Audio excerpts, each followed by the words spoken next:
The first word of the first step. The first word of the first step. First of the 12 steps, we. This is a we program. My name is Rodney G from DE. I weigh and measure 3 meals off the gray sheet. I write them down, turn them over to my handsome sponsor. Not eating in between meals, no matter who, what, where, why, when, and for nothing. Next to the God that I serve,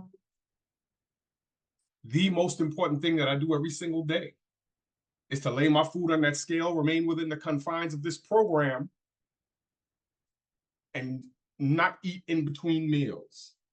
I tell several people, whether they're in or out of the program, that I am a compulsive overeater and a consummate addict of carbs, starches, grains, sugars, alcohol, wheat, and flour.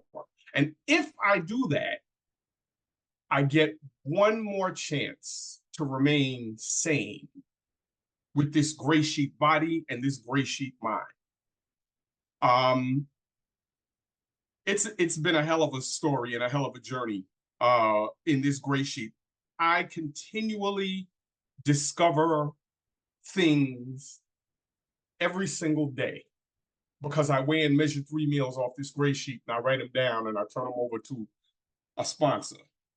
I started off in this program, just like many of you. Somebody told me about it, and my biological sister is my gray sheet angel.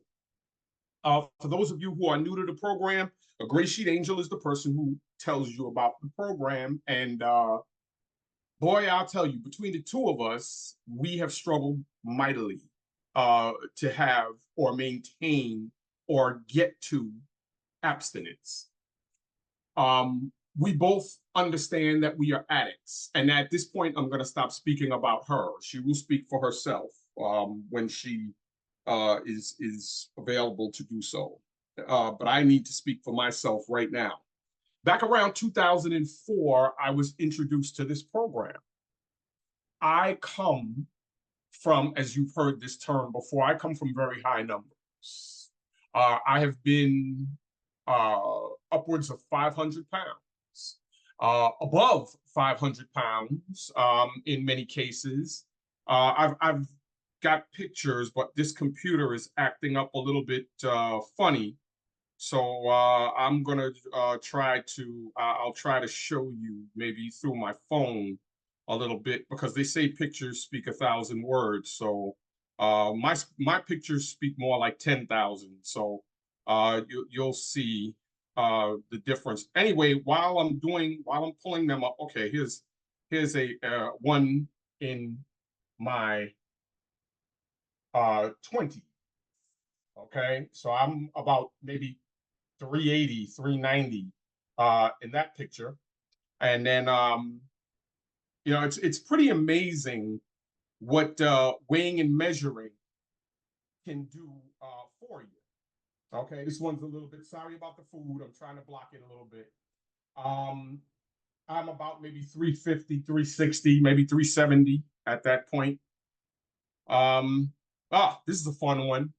This was actually the first time I got into an airplane seat after 23 years of not being able to fly. I couldn't fit. As y'all can see, the armrests, and I got my legs crossed in there, and with the seat belt on, no extender. I'm very thrilled about the no extending thing. Here I am again. You know, I'm a guy, man, the barbecuing thing is about another, I may have been actually around 340 at that time. Again, apologies for the food. So yeah, I've come from some distance. There's a picture of the back here, and then it's a side profile. I hope I'm not offending anybody with the shirt off. The male mammary glands, and at this point, I usually tell a joke that those things will give you chocolate milk. And yeah, most of the time I get a laugh out of that. I don't know. I just feel that I have to tell that joke. I don't know why, but There's another picture here. This is actually one, I don't know if many of you know about it, but many of us that come from high numbers, if you look at the pictures that you take when you're at the high numbers, you're trying to cover. You put a hand across here, or you block the belly, or you'll do something. I'm literally trying to block with this camera. You know, my dad was a photographer, and so I don't know. I thought that that would, get some kind of, coverage. I don't know.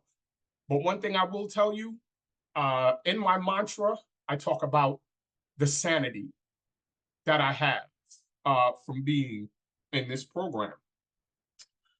I spent a lot of crazy years, man, with this food.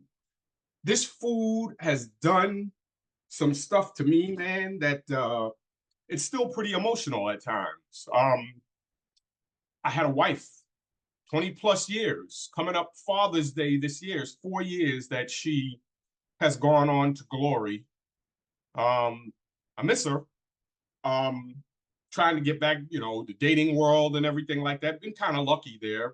Thank God for Gray Sheet, because boy, I will tell you right now, there's nothing more attractive than a Gray Sheet person. And we tend to be, pretty good looking. We lose our weight, everything. I'm 6'2" and about 206, right? So I'm pretty amazed that I'm 206 pounds. I think I was 206 pounds in elementary school. I think I was like a fifth grader at almost 180, 200 pounds. I kid you not. I'm not joking. I was a heavy kid, and went through junior high school heavy all the time. And all of the name calling and the bullying, which is by today's terms, because I grew up in New York, and I was born in New York, bred there. I had Caribbean American parents, and uh we food was in our culture, man. Food and dance, and just eclectic language. It's in our culture, and we celebrated everything, whether it was the beginning of a life, the end of a life, any life, graduations like now. Oh yeah, food was just our thing. um what was amazing to me was that I was just more attracted to it than just about anybody else. I don't know what magnetically attracted me to this food, but it made me gregarious. It made me uh very friendly. I just was able to talk to people. I don't know what it was, but I was like the only person of color that I knew that the Chinese food restaurant, that I would actually be allowed back there to help with French fries and, oh, excuse me, no food. Sorry, no food. With help cooking their fried things. The same thing happened. If you're a New Yorker, you know what a bodega is. A bodega is a place, it's a small place where you go get the long things with the meat in between them and whatnot.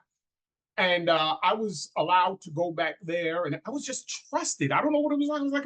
I was like the mayor of where I grew up, man. I could go into places, and I got a pass. I don't know what it was, but I was just magnetically attracted to this food, and I don't know, man. It just was a thing that I couldn't get the idea of why my weight was increasing. I gained weight very easily, very easily. I could gain 20, 30, 40 pounds in space, less than a month, easy. Um, I didn't learn about the addiction until 2004. The first time I heard of food as an addiction was when my gray sheet angel, 2004, she comes to me and she goes, I notice, you know how it is with a lot of us in gray sheet. We have another gray sheeter who they're like, good God, you lost so much. What are you doing? And they tell you about it.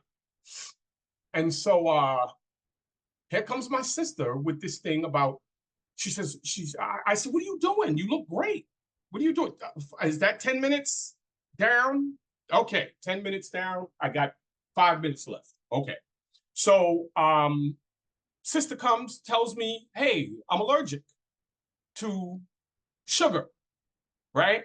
And I said, well, you know, in my brain, I didn't let it even get past my lips. In my brain, I said, but we're not allergic to sugar. We been eating, you know, all the stuff that mom prepares and at the cousins and the uncles and the aunts' houses and all this extended family and all the celebrations of things.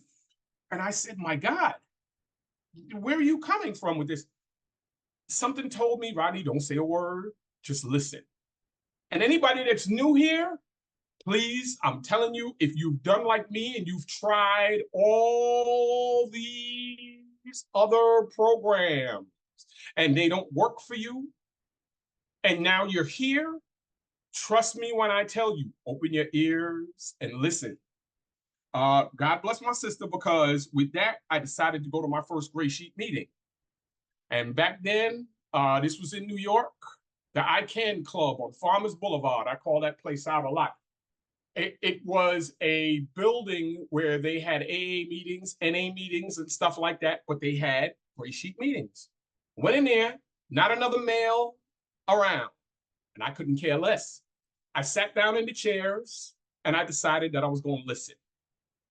And I couldn't believe it, but these women that were in this room, how I've never met, told me the story of my life. They told me about the longing to just, when you abstain, you know, and you go through those withdrawals and you're just thinking every waking moment. Speaking of which, oh, how many of y'all, by show of hands, have had dreams that you've relapsed? Huh? Yes, every single one of us have had these dreams. It is an amazing process. And then you wake up in the morning, how do you feel? You're like, oh my God, I still have my abstinence. And I'm walking around, I'm like, this is amazing. Thank you, God. But Rodney, then 12. That's what? 12. 12. I got 3 minutes left. Okay, so I got to start to wrap stuff up. So being amazed with what goes on with Gray Sheet, I just want to share this with you. I've been going around, I've been talking about this in a lot of my qualifications. I'm so upset with this time limit thing, man. I don't have enough time to tell you all about the goodness of this program. You got to understand, if you're new or if you are, and I'm going to say it like this with the quotation marks, if you're struggling, if you're having a lot of day ones, don't hang your head in shame. Okay? Do not. Keep coming back. Keep telling the people in the program that you are having issues, problems, difficulties, whatever it is, and do so proudly. Why? I learned from my mistakes. I actually, after 2004, by 2005, I had lost over 200 pounds in this program. By 2006, I was relapsing. And from 2006, almost until 15 years later, I was in relapse mode. I weigh and measure breakfast, weigh and measure lunch, crash by dinner. So you want to talk about failure on a double-digit year rate. I've been there. And I'm telling you right now, the only way there is a Rodney G from DE standing in front of you to tell you this today, which I still can't believe is coming from my mouth. I'm telling you, your mistakes are a tool. You can learn from your mistakes, other people's mistakes. People that get on these qualifications and talk, God bless them. I was on a meeting 5:30 this morning on the phone bridge. The booker of that meeting had to give up her position because she went back to day one. And I was almost ready to applaud her. And I did. I definitely told her, I said, God bless you that you keep coming back. We are going to make this mistake. This food has been with us since day one. What I love is the fact that we have people who are coming from alternate fellowships, NAs, AAs, all this other. And they are telling us that this one, the food, is the hardest one to capture control of. And you never capture control. You just get clarity over it. You just get clarity. Take the clarity, share it with others. Folks, as a Gray Sheet community, pick up the 10,000-pound phone. whether you need to make the call or whether you are receiving it. I don't care if it's just to say, look, I'm in the middle of God knows what. I will call you back. I'm A&G, thank God, and say, I'll call you back. I will call any and every single person back. I don't care what happens. I don't care how busy I am. I am thankful. It is but for the grace of God that I sit here in front of you today, telling you the story of my life with this damn food. You need to understand that our community is a wonderful, blessed thing. And that's my time. And I feel disgusted because there's never enough time. The 20-minute thing is bad enough, but the 15-minute is even more painful. Folks, I love you. If you are in this program, stick and stay. I don't care what hardship you go through. If you're going through a hardship, pick up the phone and call. You will find me outside on the corner of Abstinent and Grateful Boulevard. And the only way I'm going to tell you there, check your GPS, the only way you're going to get there is by the No Matter What Expressway. That thing runs east, west, north, south, up, down, back, forth. But get on that No Matter What Expressway. I'll see y'all out there. Thank you so much for listening to me for 5 minutes. Jesus.